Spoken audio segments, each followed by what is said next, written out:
దేవుని సమాధానం. సముద్రపు లోతైన శాంతి. ప్రియమైన సహోదర సహోదరీలారా, ఈరోజు మనం ఒక అద్భుతమైన సత్యాన్ని గురించి ధ్యానించబోతున్నాం. మన జీవితాల్లో ఆందోళనలు, భయాలు, కష్టాలు ఎదురైనప్పుడు మనకు లభించే దేవుని సమాధానం గురించి. పౌలు ఫిలిప్పీలకు వ్రాసిన పత్రికలో 4వ అధ్యాయం 7వ వచనంలో ఒక అద్భుతమైన మాట ఉంది. సమస్త జ్ఞానమునకు మించిన దేవుని సమాధానము యేసుక్రీస్తు వలన మీ హృదయములకు, మీ తలంపులకు కావలియుండును.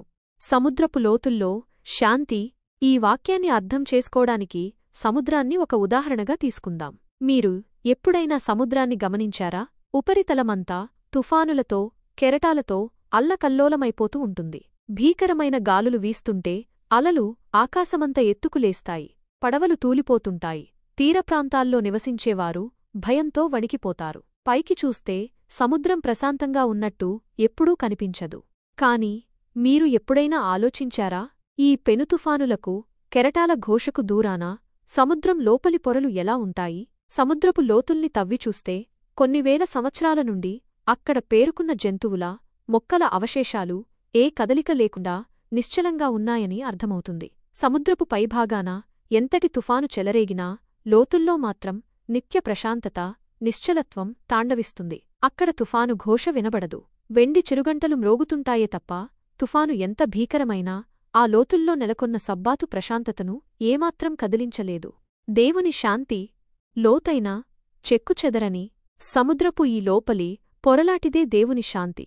ఈ లోకపు ఆందోళనలకు, బాధలకు అందనంత లోతుగా ఈ శాంతి మన హృదయాల్లో ఉంటుంది. మన జీవితంలో సమస్యలు, కష్టాలు, ఆందోళనలు తుఫానులా మనల్ని చుట్టుముట్టవచ్చు. పైకి అంతా అల్లకల్లోలంగా అనిపించవచ్చు.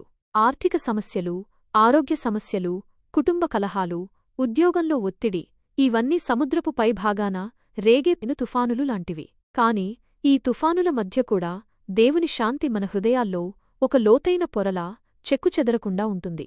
దేవుని సన్నిధిలోకి ప్రవేశించినవాడు ఈ ప్రశాంతతలో పాలుపొందుతాడు. ఆయన ప్రేమను రుచిచూసిన హృదయం ఒక ప్రశాంతత నెలకొన్న పవిత్రాలయంగా మారుతుంది. మన గోలచేసే బ్రతుకు బాధలన్నీ ఆ మౌనద్వారం దగ్గర నోరుమూస్తాయి. ఎంతటి పెనుగాలి చెలరేగినా మనలో నివసించే దేవుని ఆత్మను అది తాకలేదు. దూరదూర తీరాల్లో మౌనగీతాలు ఆలపించినట్లు, మౌనంలో విరిసిన ఆలోచన కలువలులాగా మన హృదయంలో దేవుని శాంతి వికసిస్తుంది.